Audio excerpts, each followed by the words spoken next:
Euh, Bienvenue. Tâche pas facile, parler de Paul Dirac et l'unification de mécanique quantique à la relativité. Euh, donc, ça commence quand? La physique quantique et la relativité restreinte, en fait, ont connu une première rencontre au début, euh, tout de suite, enfin même avant le 20e siècle. Parce que, en fait, on connaissait, on faisait beaucoup de spectroscopie atomique. On savait que les atomes émettaient des raies vraiment particulières, c'est-à-dire qu'il y avait une signature de chaque élément par une série de raies d'émission ou d'absorption de lumière. Alors, dans le modèle, donc ici, par exemple, j'ai pris d'ailleurs un des transparents de la conférence de David précédemment. Donc, vous avez ici le spectre de l'hydrogène à droite avec les différentes possibilités de transition entre différentes orbites nommées par n égale à 1, n égale à 2, n égale à 3, avec les longueurs d'onde des différentes transitions. Alors donc, ce spectre de l'hydrogène était très bien compris, du moins dans une certaine approximation, par la théorie de Bohr qui prévoyait un passage, une différence d'énergie entre différents niveaux, N' et N, par exemple, ici, avec relié à une certaine longueur d'onde d'émission et les raies sont représentées là. Mais sauf que même avant l'arrivée de la mécanique quantique, pas de la mécanique quantique, mais de la théorie, la première théorie, la vieille théorie des quanta, ben, il y a des gens qui étaient férus de précision et parmi ceux-là, ben, Michelson, qui est connu pour justement avoir mesuré la vitesse de la lumière et son invariance avec selon les différentes configurations et qui éliminait l'hypothèse de l'éther. Alors déjà, en 1892, Michelson, avec Morley, ont précisé le spectre de l'hydrogène et ils ont vu que les raies n'étaient pas nécessairement, n'arrivaient pas d'une façon simple, unique, mais il y avait un doublet qui apparaissait. Ici, par exemple, c'est la raie BA alpha qui montre la transition entre le niveau n égale à 2 et n égale à 3. Et on voit une différence. Évidemment, ici, c'est un cliché plus moderne. Et la différence de raies, d'énergie entre les deux raies, était de l'ordre en fait, avec la théorie de Bohr, de l'ordre de la vitesse de l'électron le long de l'orbite au carré sur la vitesse de la lumière au carré. Donc, on avait très rapidement, je veux dire, une évidence que finalement, les spectres arrivaient souvent par paquet de 2. Et donc, il y avait, c'était pas tout à fait ce qui était prédit par le modèle de Bohr initialement. Alors, donc, ça, c'est un premier contact avec la relativité, parce que V carré sur C carré, c'est comme un paramètre de développement à relativité. Quand on est aux faibles vitesses, il y a des corrections qui sont d'ordre V carré sur C carré à différentes puissances. Donc, ce sont des corrections relativistes. Alors, donc, comme l'a déjà mentionné David dans son séminaire, je pense que c'était le premier. Donc, les corrections relativistes à la théorie de Bohr viennent de ce développement de l'énergie, la théorie d'Einstein, par exemple. Donc, si on fait un développement en petite puissance de V carré sur C carré, bien, on obtient un premier terme de correction qui est précisément qui corrige le terme en 1,5 MV2 par une correction d'ordre V carré sur C carré. Et Arnold Sommerfeld, qui a travaillé avec Bohr, a corrigé la théorie de Bohr avec ce terme correctif.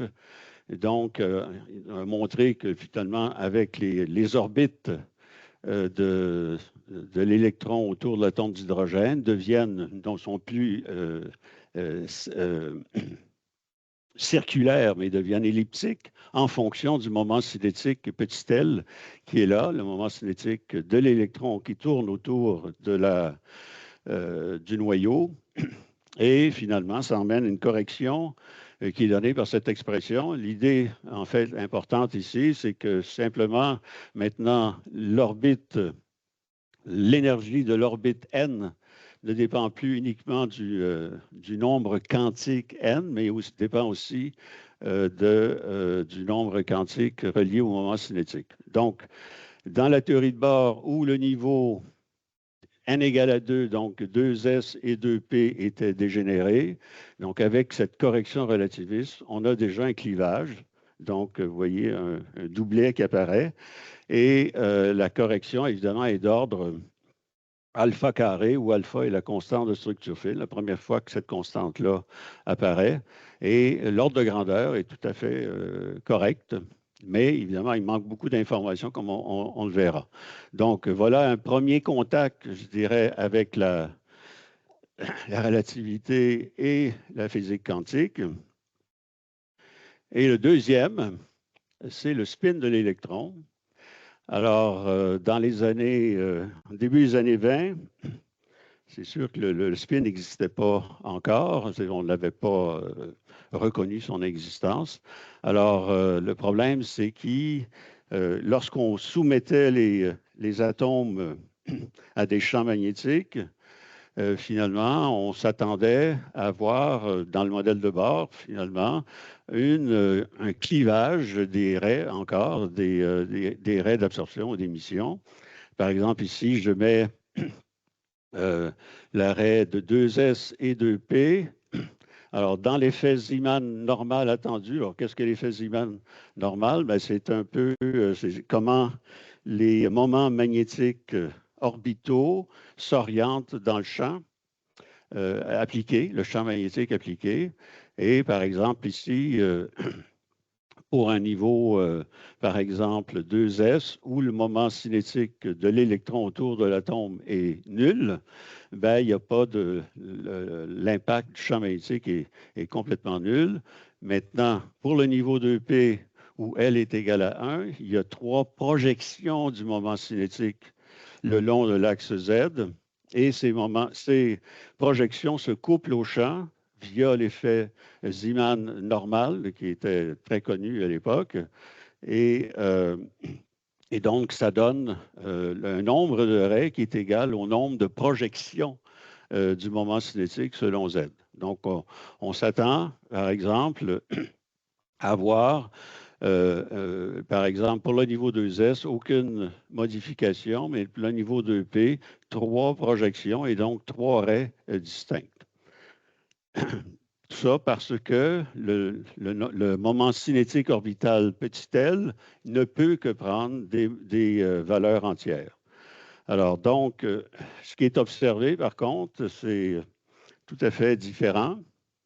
Donc, vous voyez ici que la première raie donne 4, un quadruplet, et de l'autre 2 séries de doublets, deux paquets de doublets de raies. Donc, nombre pair de raies, c'est comme si je traduis ça dans ce langage-là pour l'effet Zeeman normal, c'est comme si L était demi-entier. Donc, le moment cinétique demi-entier, c'est impossible d'un point de vue moment cinétique orbital. Il y a seulement des valeurs entières qui sont possibles. Donc ça posait un problème. Donc d'où l'idée du problème de l'effet Zeeman anormal qui était très incompris à cette période-là. Alors arrive fin 1924, donc Pauli rentre en scène. Alors, Pauli, c'est un physicien autrichien extrêmement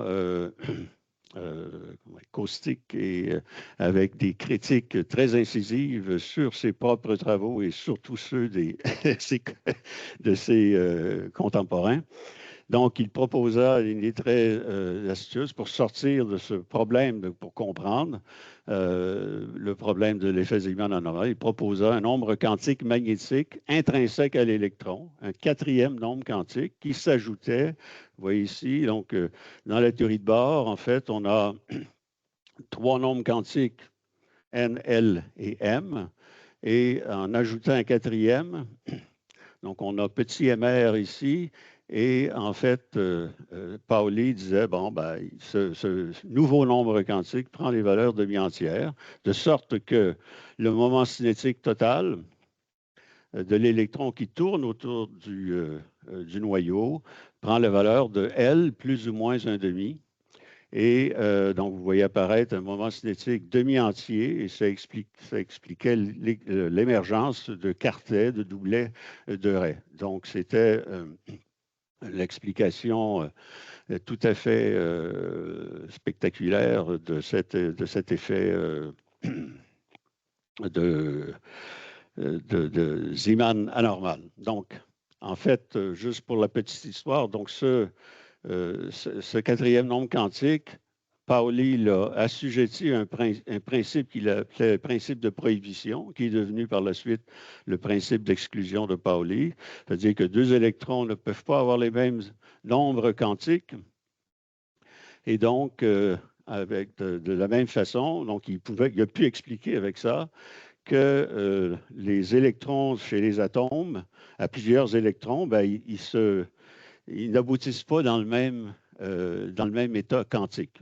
Autrement dit, ils se distribuent sur différentes orbites et chaque état quantique ne peut accepter qu'un seul électron. Alors, par exemple, n égale à 0, ben, on a L égale à 0. À ce moment-là, il y a deux électrons possibles. Alors, pour n égale à 1, pour L égale 0, aucune projection, donc un seul état possible. Et L égale à 1, trois états possibles. Si je mets le quatrième nombre quantique, je multiplie par 2, j'obtiens 8. Et comme ça, il pouvait expliquer ce qui était une énigme, à savoir comment ça se fait que les atomes n'ont pas tous les électrons dans le même état. Alors ça, c'était fort intéressant. Alors, on en a d'autres.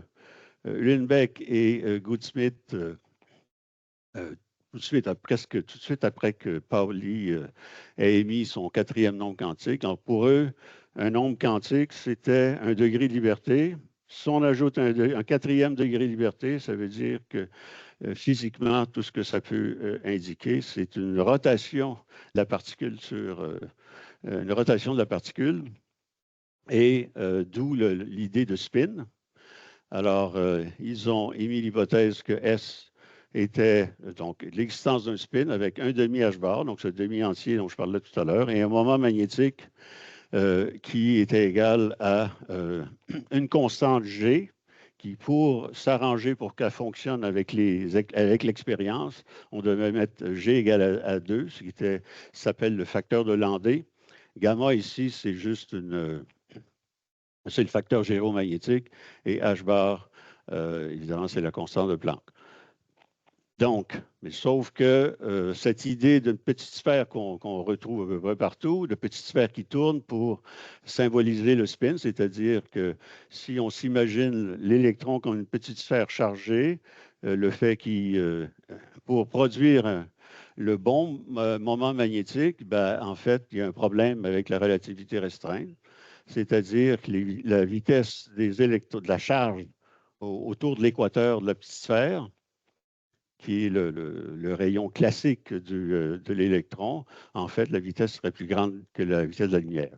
Et ça, évidemment, ça horripilait Pauli, qui était évident, il fallait que la relativité restreinte soit satisfaite. Donc, lui, il rejetait toute idée de se donner une image classique du spin.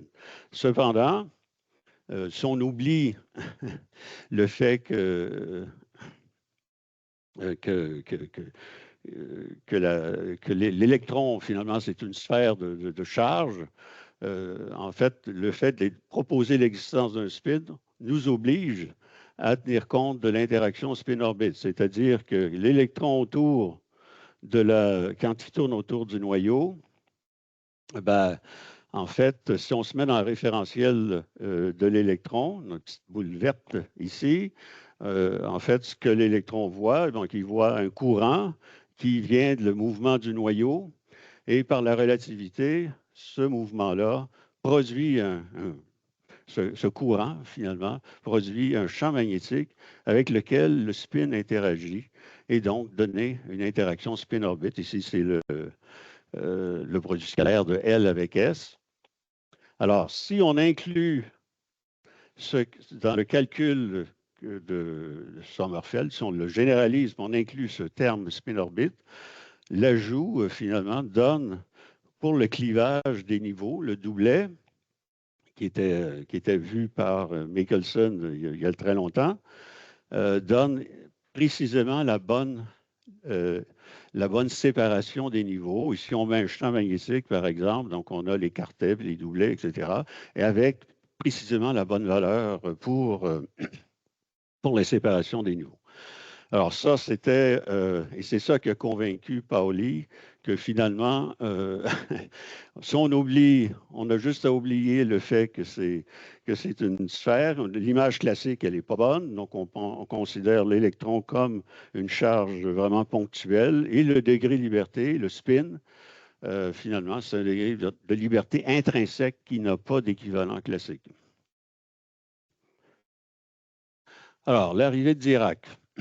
Alors, j'ai fait un peu comme mes prédécesseurs, j'ai mis une carte Google là, pour notre ami Paul Adrien Maurice Dirac. Donc, il est né à Bristol, là, qui est une ville portuaire au sud-ouest d'Angleterre, Royaume-Uni. Donc, notre ami, donc il est né en 1902, un peu par hasard. C'est la même année qu'Albert Einstein entre au bureau des brevets à Berne. Donc, intéressant. Donc, il est...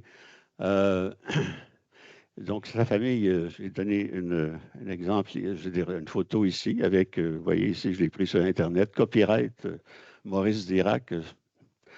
Donc, avec donc on voit Paul en avant et son frère Félix, son père Charles à droite et sa mère Florence. Et la petite Béatrice, là, qui était à l'époque de la photo, la dernière venue.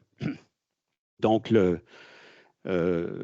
l'anecdote, pas l'anecdote, mais la vie de famille pour Paul, c'était pas facile. Son père était un peu très autoritaire et il avait établi comme règle que la seule façon qu'il pouvait s'adresser à Paul Dirac, c'était seulement si celui-ci s'exprimait en français.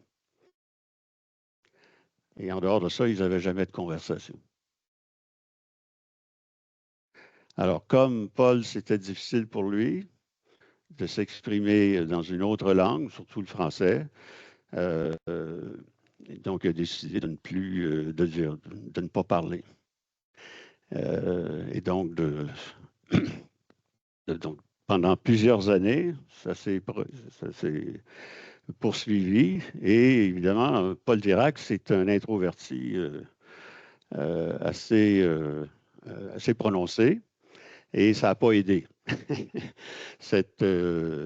L'approche de son père n'a pas aidé. Et sa vie de famille était vraiment presque un calvaire. C'était pas très agréable.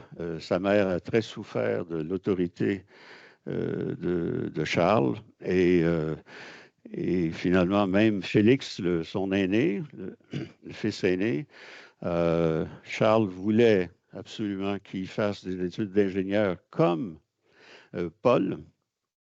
Mais lui, il voulait aller en médecine. Et ça s'est terminé à l'âge adulte par un suicide de Félix parce qu'il n'en pouvait plus là, d'avoir raté finalement sa vie juste parce que... Donc ça, c'est une histoire triste, mais Voilà, pour la vie de famille, pas très agréable de Paul. Donc, Paul a eu son diplôme d'ingénieur à l'Université de Bristol en 1921. Donc, c'est là où il a appris la tolérance aux approximations et même la beauté des approximations. Il disait plus tard que s'il avait fait des maths pures, probablement il n'aurait jamais fait ce qu'il a accompli. C'est parce que ça l'a beaucoup influencé là, dans la suite des choses, dans sa carrière. Alors, donc, ce qu'il aimait beaucoup, c'était les théories de la relativité. Hein. Au 1921, ça faisait quand même pas longtemps que la relativité générale était, enfin, quelques années, et aussi la relativité restreinte bien avant. Alors, ça, c'était vraiment une histoire d'amour avec Paul. Et son hobby, c'était de reformuler à peu près tous les problèmes de newtoniens qu'il rencontrait et les formuler en version relativiste.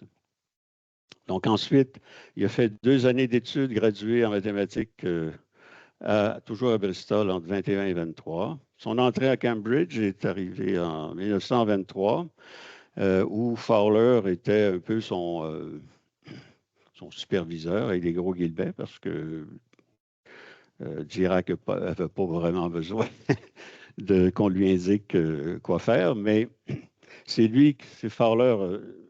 Dirac pensait arriver à Cambridge et travailler sur la relativité pour son doctorat, et Fowler l'a introduit à la théorie des quanta de Bohr-Sommerfeld. Alors, sa thèse, qui est venue quelques années plus tard, en 1926, c'est la première, je crois, au monde sur la mécanique des quantas qui avait commencé comme en 1925 là, par le premier article de Heisenberg et ensuite Jordan, Born et Heisenberg. Donc, alors juste pour vous dire comment il a progressé, 9 ans plus tard son entrée, il obtenait la chaire lucasienne reliée à un fameux professeur à Cambridge dénommé Lucas. Je ne sais pas si pas de lien de parenté avec mon ancien étudiant, là, mais donc c'est une chaire qu'avait déjà détenue Newton. Alors voilà pour un petit peu de trait d'histoire à propos de Paul. Alors juste pour vous dire que déjà en 1927, après sa thèse, Paul Dirac avait un sacré paquet d'articles sur la nouvelle mécanique quantique. Déjà, à partir de 1925, il avait commencé. Donc, il était invité à Solvay en 1927. Et c'est là, bon, on voit assez curieusement, c'est un hasard, vous voyez, il est juste derrière Lorentz et Einstein. Donc, c'était presque prédisposé à relier la mécanique quantique à la relativité. Alors, il rencontre Niels Bohr, qui est juste deuxième rangée là, donc un échange. Bohr lui demande sur quoi tu travailles. J'essaie d'avoir une équation relativiste pour l'électron. Il dit, Klein a tout fait ça auparavant. Il dit, je ne suis pas d'accord. Ah. Alors, qu'est-ce que Klein, c'est relié à quoi? Bien, c'est relié à l'équation de Klein-Gordon, qui est une équation relativiste. Donc, vous voyez l'invariant relativiste en haut. E carré est égal à P carré, C carré, plus l'énergie de masse au carré. Bien, si vous faites le principe de correspondance, vous transposez l'énergie en opérateur qui est la dérivée temporelle, la quantité de mouvement, le gradient, et l'énergie de masse, c'est une constante. Vous trouvez l'équation quantique pour un champ scalaire psi, qui est l'équation connue de Klein-Gordon. Donc, il y a plusieurs personnes qui sont arrivées au même résultat, Schrödinger et d'autres. Mais il y avait un problème avec cette théorie, c'est que la densité de probabilité, si on la calcule, finalement, était non positive. Et ça posait un problème pour une probabilité, hein. Il fallait que ce soit quelque chose de positif. Et en plus, évidemment, il n'y avait pas de place pour l'électron, dans le sens que l'électron n'apparaissait pas du tout. Si vous mettez un champ magnétique à cette équation quand même relativiste, ben, le seul couplage magnétique qui va se passer, ça va être un couplage du champ au moment magnétique orbital, ce qui est exactement l'effet Zeeman normal. Et évidemment, il y avait un problème. Alors, mais pour Dirac, l'équation devait être linéaire. C'était essentiel pour lui. Et ben, c'est là où il a fait publier pas longtemps après, hein, vous voyez, reçu le janvier 2 1928, donc la théorie quantique de l'électron. Alors, c'est probablement un de ses articles les plus célèbres. Alors, je ne veux pas vous rentrer dans les détails, mais juste donner quelques pistes comment il a fonctionné. Alors, vous voyez en haut, a great deal of my work is just playing with equations. Ça, il aimait bien. And see what they give. Alors, un des résultats qui l'a vraiment impressionné, c'était de prendre les matrices de Pauli que Pauli avait proposées en 1927, mais que Dirac a dit, ah, je les ai inventées en même temps que lui, et je suis sûr que, bon, ils ne sont pas influencés. Mais, donc, l'important, c'est de dire que si on prend le produit scalaire d'une de ces matrices avec la quantité de mouvement P, on prend le carré, vous allez me dire, ben, en fait, ça donne P carré. Alors, ce qui est important, c'est en dessous, à l'intérieur de la parenthèse, c'est linéaire en P. Important. Pensez à la linéarité que je mentionnais tout à l'heure. Alors, donc, il disait, ben, je veux obtenir une équation linéaire, c'est-à-dire une dérivée première en psi avec une dérivée spatiale linéaire en P. Qu'est-ce qu'il faut que je fasse? Ben, il faudrait que je généralise cette identité en haut à une équation comme ça. Alors, si on le fait, vous pouvez le faire, c'est un peu ce que j'enseigne dans mon cours de BKQ, mécanique quantique 3. Si vous le faites, ben, vous êtes coincé parce que les matrices de Pauli ne suffisent pas. Alors, d'où l'idée de Dirac, c'est there is no need to stick to sigma. Pourquoi pas aller à des matrices 4 par 4? Alors, les voilà les matrices, donc on appelle maintenant les matrices de Dirac.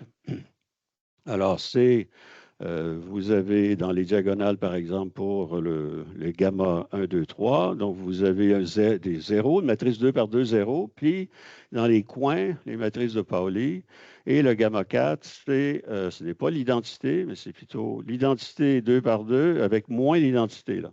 Alors ça permet de transformer cette partie-là en cette partie-là, ou vice-versa. C'est-à-dire que si je prends le carré de l'équation linéaire, je vais obtenir celui-là, cette équation en bas. Mais il y a des conditions pour ça. Alors, les conditions, c'est que les matrices de Dirac doivent anticommuter, tout comme les matrices de Pauli. Et encore une fois, pourquoi on a besoin de matrice 4 par 4? Mais c'est en raison de ce fameux terme M2C4. S'il n'était pas là, les matrices de Pauli suffiraient. Donc, vous voyez l'énergie de masse qui est vraiment un élément très important de la mécanique quantique relativiste. C'est ce terme-là qui oblige à avoir une identité du type en haut, mais avec des matrices 2 fois plus grandes. Alors, voilà peut-être la version plus moderne, ben, en fait, pas moderne, mais plus courante, avec une notation qu'on appelle covariante. Donc, c'est l'équation de Dirac dans sa version pour une particule libre, dans sa version le plus simple. Et là, vous voyez ici une photo de Paul Dirac, un peu en fin de carrière, qui explique à un étudiant le passage que je vous ai mentionné. Là, si vous voyez les alpha 1, alpha 2, alpha 3, ce n'est pas les gamma, mais il y a juste une constante de proportionnalité entre les deux. Donc, on peut utiliser une ou l'autre formulation. Alors, le fait que ce soit des matrices 4 par 4 dans l'équation, ben, ça oblige le vecteur d'état, la fonction d'onde, le psi, à être une matrice à 4 composantes. Et donc à 4 entrées. Alors, vous voyez que c'est complètement différent de Klein-Gordon. Klein-Gordon, c'est scalaire. Alors ici, maintenant, on est rendu pour avoir une équation relativiste, c'est-à-dire on a une dérivée linéaire en temps avec une dérivée spatiale linéaire aussi. Donc, c'est invariant de Lorentz, cette équation, parfaitement relativiste. Et ben, en fait, avec un double spinner, ben, vous risquez d'avoir des surprises. Et les surprises s'en viennent. Alors, donc, l'idée du premier papier de Dirac, c'est de dire, ben, d'accord, je vais mettre un potentiel coulombien comme pour l'atome d'hydrogène. Donc, j'ajoute un V de R à l'équation. Et donc là, il solutionne pas exactement, cependant, mais il tire des conclusions générales que le moment cinétique total, je rappelle donc le fameux petit L que j'avais dans la théorie, la vieille théorie des quanta, donc c'est X croix P, c'est des moments cinétiques orbitales. Et maintenant, il faut y ajouter un demi H bar sigma, qui est le spin qu'on a introduit avant. Alors, c'est L plus S qui est une constante du mouvement, ou encore qui représente les bons nombres quantiques, donc c'est le moment cinétique total. Et le spin, vous voyez, émerge naturellement de la théorie. Donc, l'équation est un invariant relativiste. Si on prend la limite énergie très, très faible par rapport à MC2, c'est l'énergie de masse, la limite non relativiste de Schrödinger est retrouvée. Avec un champ électromagnétique appliqué, on peut refaire le calcul. Donc, je mets ici une particule libre. Donc, j'ajoute un vecteur potentiel A. Alors, c'est ce que fait Dirac. Il a montré que l'équation donne exactement un terme de Zeeman anormal avec, en prime, donc le spin, encore une fois, et aussi le facteur G qui est égal à 2. Donc, toutes les hypothèses, les démarches faites à la main précédemment, ici, vous retrouvez tout à partir de l'équation centrale. Donc, un de ses commentaires après, il dit, It was found that this equation gave the particle a spin 1/2, donc bravo, et un moment magnétique, juste les propriétés nécessaires, je veux dire, qu'on avait besoin pour l'électron. C'était un bonus qu'il n'y avait même pas espéré. Donc, c'était assez honnête de sa part, mais c'est assez... Alors, ensuite, donc si je reviens au terme coulombien, je prends l'électron qui tourne autour du noyau, je mets le potentiel coulombien attractif, je mets ça dans l'équation, je fais un développement comme notre ami Dirac aimait bien les approximations, donc il est allé faire le développement de son équation à faible vitesse. C'est le cas de l'atome d'hydrogène. Alors, ce qu'il a trouvé, c'est le terme de Schrödinger, la partie Schrödinger, la première partie ici, plus les termes correctifs qui viennent de la relativité restreinte, des termes en P4 qu'on avait introduits au départ. Donc, le terme avec une fonction delta, on appelle ça un terme de Darwin, qui dit que la charge du noyau n'est pas nécessairement ponctuelle, mais elle est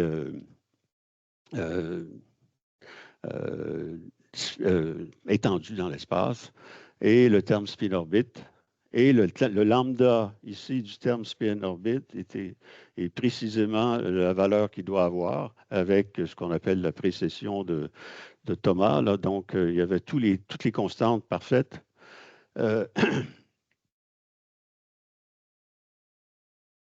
Pardon? Ouais. Oui, mais c'est la physique derrière, c'est précisément, je sais que ça donne l'impression que la densité de probabilité, effectivement, c'est juste les états S qui peuvent contribuer à ce terme-là, qui ont une probabilité non nulle, mais l'explication physique du terme de Darwin vient de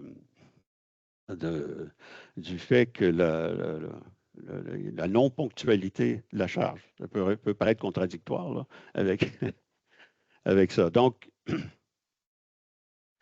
en fait, on lui a demandé après pourquoi il n'a pas solutionné exactement l'équation de Dirac à son équation. Il disait que c'était tellement une grosse anxiété de voir si le résultat serait correct ou pas, c'est-à-dire s'il était pour trouver les termes approximatifs. Et l'équation est venue tout de suite après. Et la solution exacte, Gordon et Darwin ont fait le travail. Donc, il y a une solution exacte pour l'atome d'hydrogène, pour l'équation de Dirac. Donc, voilà le spectre. Là, maintenant, toutes les valeurs à la précision 10 à la puissance moins 4, les valeurs tombent avec l'expérience parfaitement. Alors, donc, quelques réactions à ce moment-là. Donc, quand Dirac a sorti son article, alors, Bohr absolument fantastique, Heisenberg complètement en bas de sa chaise, Wigner sidéré, Jordan soufflé tellement qu'il est tombé en dépression après parce qu'il travaillait sur le même problème. Alors, il s'est fait complètement scoopé. Donc, Ehrenfest, Paul Ehrenfest, donc, que ce qu'il avait fait, c'était complètement inhumain. Donc, Peculiar Power of Intuitive Genius Slater. Donc, c'est des physiciens de l'époque. Mais Dirac, il restait très peu expressif. Donc, sa mère, lui, toujours le forçait à lui écrire. Et finalement, à cette période, tout de suite après son équation, courte lettre à sa mère, rien de nouveau en ce moment. C'est un homme de peu de mots, hein, notre ami. Puis après ça, il a mentionné dans les biographies que les théories are built from physical concepts that cannot be explained in words at all.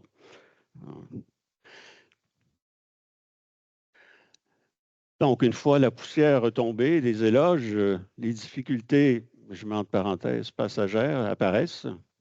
Alors, quelles sont-elles? Le problème, c'est que vous avez, comme je mentionne, vous avez une équation différentielle avec une matrice 4, avec 4 entrées. En fait, si ça correspond, c'est en accord avec la relativité, mais vous avez deux possibilités de solutions, solutions positives et des solutions négatives. Alors, en mécanique classique, quand vous avez des solutions négatives, bien souvent, vous les éjectez parce qu'elles ne sont pas pertinentes. Mais là, ici, vous êtes en mécanique quantique, c'est pas pareil. Donc, vous avez des états. Donc, j'ai mis ici une échelle d'énergie avec les états positifs en gris et les états vides qui seraient présents dans la théorie de Dirac. Et ce qui est possible en mécanique quantique, c'est de passer de l'un à l'autre, de faire des transitions. Et donc, il y aurait une désexcitation de tous les états positifs vers les états négatifs. Et ça pose problème. Donc, évidemment, tous les grands noms ont mentionné ça. Puis Dirac était au courant, là, mais il a essayé de s'en défaire, mais il ne pouvait pas s'en défaire. Donc, Heisenberg, Jordan, Pauli lui ont fait beaucoup de critiques. Et le fardeau de la preuve revenait sur les épaules de Dirac. Alors, donc, il est venu avec une solution pas longtemps après, donc en 1930. Alors, la solution, c'est quoi? En fait, tous les états d'énergie négative, finalement, sont occupés. Alors, il met des électrons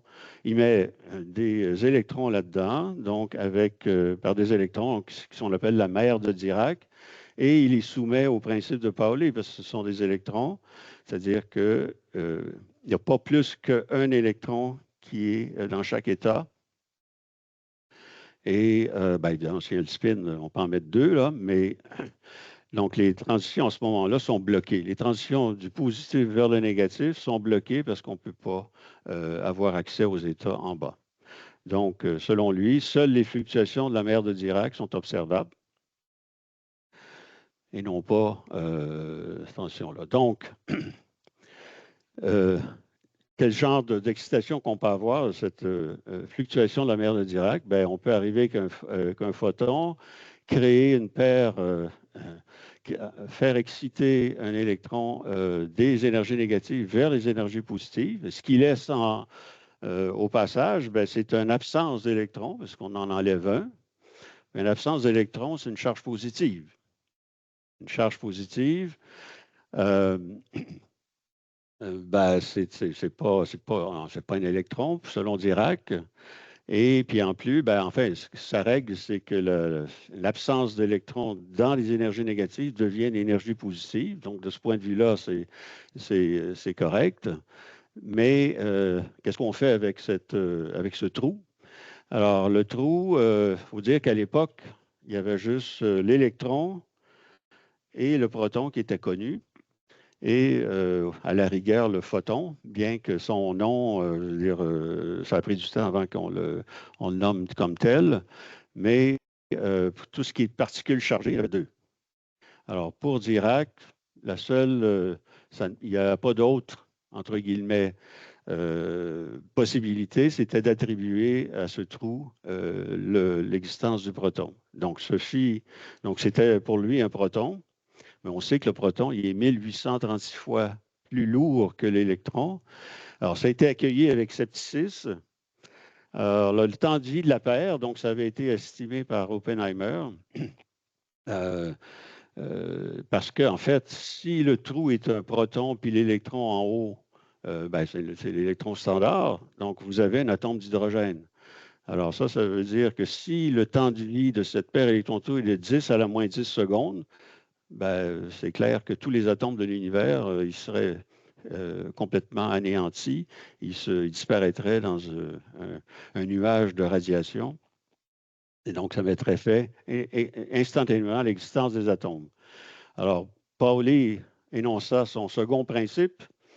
Whenever a physicist proposes a new theory, he should apply it to the atom of his own body. And Dirac would be the first victim. Ça, c'était le genre de façon dont Pauli vous ramenait sur Terre quand il était assez... donc, à la fin de 1931, Dirac nuança. Il dit, il n'existe plus que deux particules fondamentales, soit l'électron et le proton. Le trou doit être considéré comme une nouvelle particule, et c'est là la première fois qu'il a appelé l'anti-électron.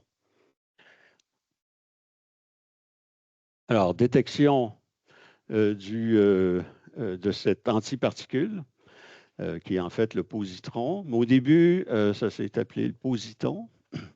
Dans une chambre à brouillard, donc en août, est venu pas longtemps après, en août de 1932. Donc, chambre à brouillard, je pense que c'était une substance reliée d'alcool qui, je dirais, brouillard saturé d'alcool. Vous allez dire, ouais, c'est pas une cuite qu'on parle, là, mais et donc, les particules peuvent se propager dans cette vapeur sursaturée d'alcool et produire l'ionisation, et on peut suivre la trace. Alors, Anderson, qui était à Caltech, donc vous voyez, c'est le seul, probablement cliché, donc vous voyez une particule qui se promène avec une courbure. Le champ s'est fait en présence d'un champ magnétique. Le champ passe à travers l'écran, donc à l'extérieur, et donc par la force de Lorentz, vous pouvez déterminer la masse, etc. Et c'est la masse de l'électron avec une charge positive. Et bon, ben après ça, ils ont montré que c'est toujours, c'est avec les rayons cosmiques, tout ça, c'est-à-dire c'était des rayons suffisamment énergétiques pour créer ces paires particules-trous. Alors, je mets un exemple ici de rayons cosmiques. Et donc, ce qui se passe, c'est que vous avez la lumière qui crée une paire électron-trou, puis électron-positron. Et donc, ce fut accueilli au départ avec indifférence et scepticisme. On pensait même qu'il y avait une erreur d'expérience, une erreur de manip. Oppenheimer, il disait, ah ben non, la mer de Dirac, elle doit être rigide. On ne peut pas faire ça avec avec même les rayons cosmiques qui sont très énergétiques. Alors, Dirac était même sceptique face aux manips. Mais pendant ce temps, à Cambridge, il y a des gens qui travaillaient aussi sur la chambre à brouillard et puis des expérimentateurs qui étaient en fait, il faut le dire, ils avaient de meilleurs appareils et la chambre était plus fonctionnelle. En tout cas, ils obtiennent des bien meilleurs clichés. C'est peut-être pas évident à partir de là, mais vous voyez plein de lignes. Donc, il y a des lignes qui partent vers le haut, des lignes qui partent vers le bas. Donc, ils voyaient bien la création d'électrons-positrons. Ça confirma les résultats d'Anderson et l'accord avec la théorie de Dirac, sauf que c'est venu quelques mois après la publication d'Anderson. C'est Anderson qui a eu le prix Nobel pour relier à ça. Donc, consensus, il devenait maintenant grandissant sur la validité de la théorie. Il y a eu quelques rares sceptiques, Rutherford, qui, en grand expérimentateur, ne croyait pas qu'une théorie puisse prédire l'existence d'une particule. En fait, c'était le cas, parce que Dirac, donc, justement, donc on peut citer des citations en relation avec la prédiction de Dirac sur l'antimatière. Donc, c'est un grand exploit de prédire l'existence de nouvelles particules à partir de la raison pure, ce qui était le cas de Dirac. Il y a eu très peu d'exemples comme ça, et c'est similaire à la relativité générale d'Einstein, où avant même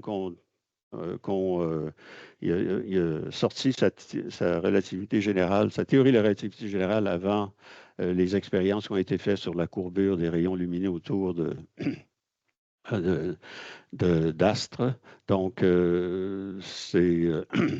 alors, donc, si je prends par exemple des plus modernes, Gottfried, donc physicists have produced other fast-pitch prediction subsequently been confirmed by experiment, but Dirac prediction of antimatter stand alone in being motivated seulement by shape in pure theory without any in from data and yet revealing a deep and universal property of nature. Donc, to this day, this work of Dirac has not lost, j'ai oublié de Any of his Splendor, donc Martinus Veltman, qui est un prix Nobel en physique des particules sur l'interaction faible en 1999. Donc, c'est des gens modernes qui considèrent encore que l'œuvre de Dirac dépasse le... Alors, même pour d'autres qu'on prédit des nouvelles particules, ça a été le cas de Pauli pour le neutrino, mais ça a été inspiré par des manips. Alors, donc, vous voyez, avec ça, on est en route, ma photo n'est pas si fantastique que ça, en route vers Stockholm à la fin 1933. Donc, Heisenberg avait eu le prix Nobel en 1932, mais il a été remis en 1933. Donc, le prix Nobel de 1933, c'est Dirac et Schrödinger.